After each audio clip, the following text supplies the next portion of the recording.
One of the things I think that's really destabilizing our society right now maybe is that I'm not sure that kids have been encouraged or allowed to play enough in the last 25, 30 years. And I think a lot of this identity stuff is actually fantasy play. It's delayed fantasy play, because it's sort of what you do when you're 7 years old. It's like, well, I'm going to be this identity. That's what you're doing when you pretend. You're going to go along with that because we're going to play this out. It's like, that's fine. You don't impose that though, right? Not if you're a kid that has a clue. You invite people to play. You don't insist on your identity and their compliance with it. It's not a playable game.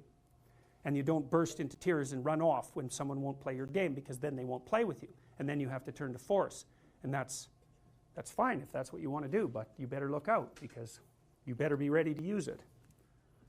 Does creating a universal morality come with the responsibility of making sure it's applied universally?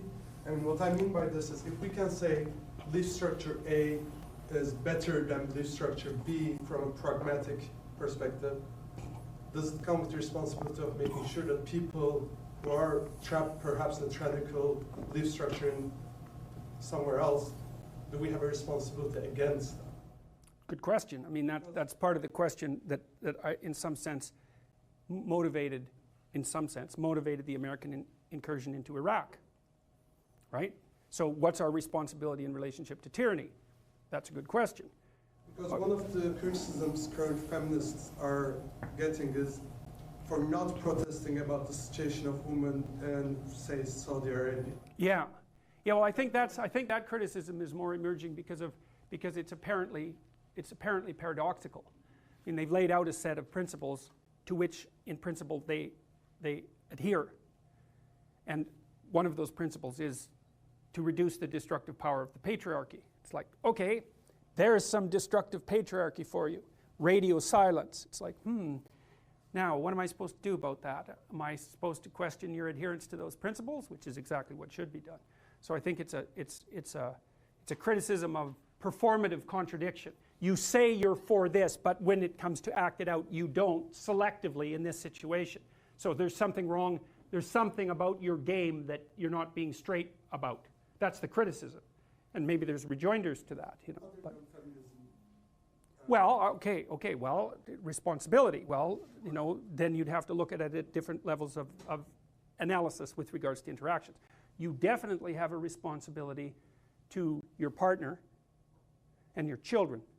Okay, so your responsibility to your children, as far as I'm concerned, is it's twofold. One, don't let your children do anything that makes you dislike them. And there's a corollary to that, which is don't be an idiot. You know, so that's partly why you need a partner, because your partner has to tell you when your demands on your children are excessive, because you're kind of, you know, you're not 100% oriented properly. But still, you're their target adult. And so it's up to you to help them choose a path that makes you want them to be around. Right? And that's your critical responsibility. And hopefully, you're enough of an analog of the broader community, so that if they can figure out how to get along with you, it radically increases the probability that they'll be able to get along with everyone. So for example, if you're playing with your children, 2 years old, you help them, you encourage them to play in a manner that's fun. And if you get that down, then, you know, when you introduce them to another child, they'll know how to play in a manner that's fun. And so great, you've solved the problem. The problem is to get your child to enter into the collaborative social world. And so yes, you have a primary responsibility for that. And then with regards to your partner, here's something to think about with regards to roles. So my wife and I have had this discussion many times, and one of the discussions is, well, how are we to treat each other in public? And it isn't, her name is Tammy, the discussion isn't how should Jordan treat Tammy in public, or how should Tammy treat Jordan. That's not the discussion. This isn't personal. It's how should a wife treat her husband, and how should a husband treat his wife. It's impersonal.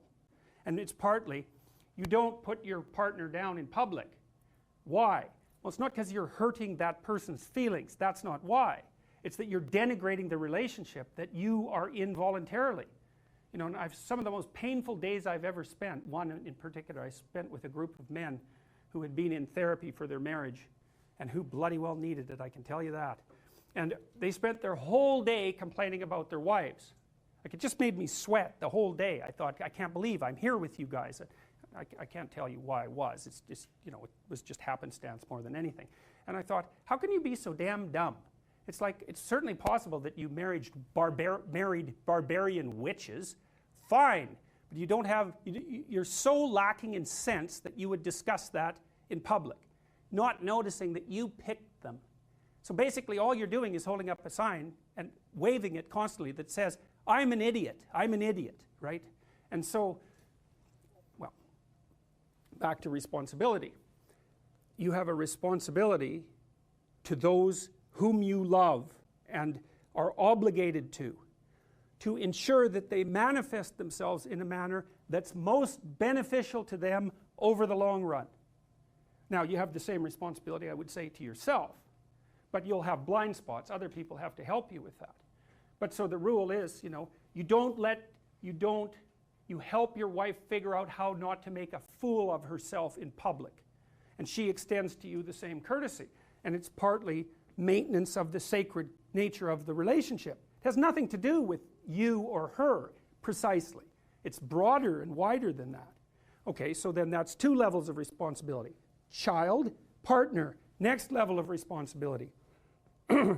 You're asked at your workplace to undergo unconscious bias retraining.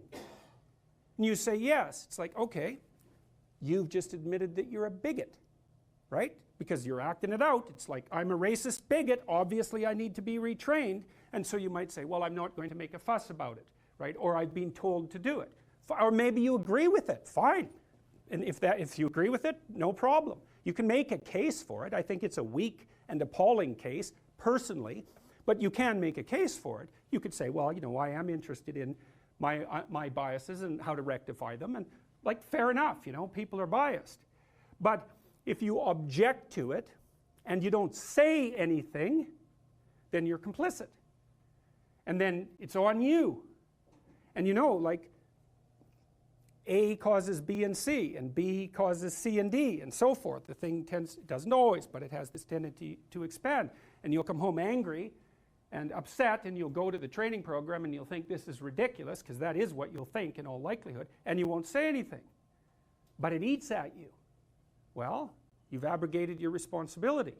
And then you might say, well, so then that's how the community becomes corrupt. That's how the community starts to be corrupt, is that people turn a blind eye to emergent pathology when they know it's pathological. That's exactly what the Egyptian story says.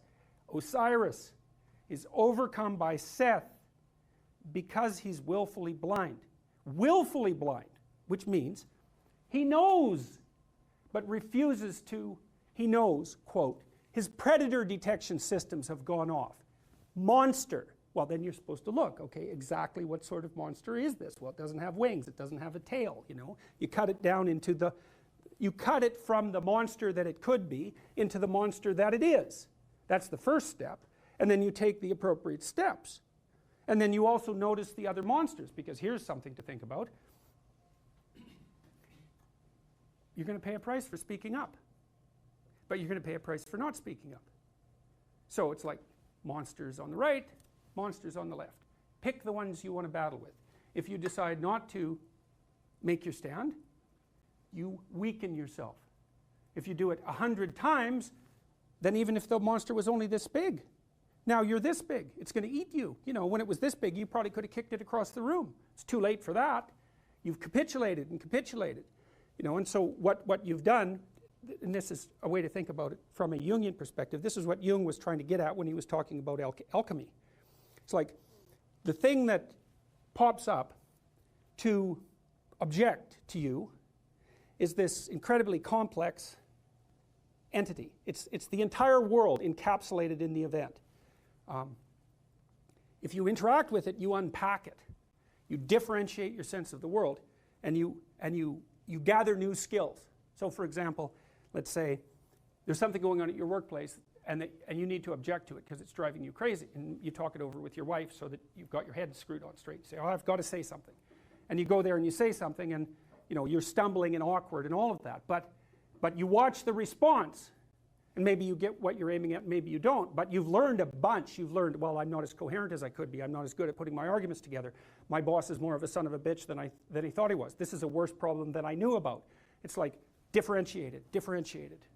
So now the landscape is higher resolution, and so are you.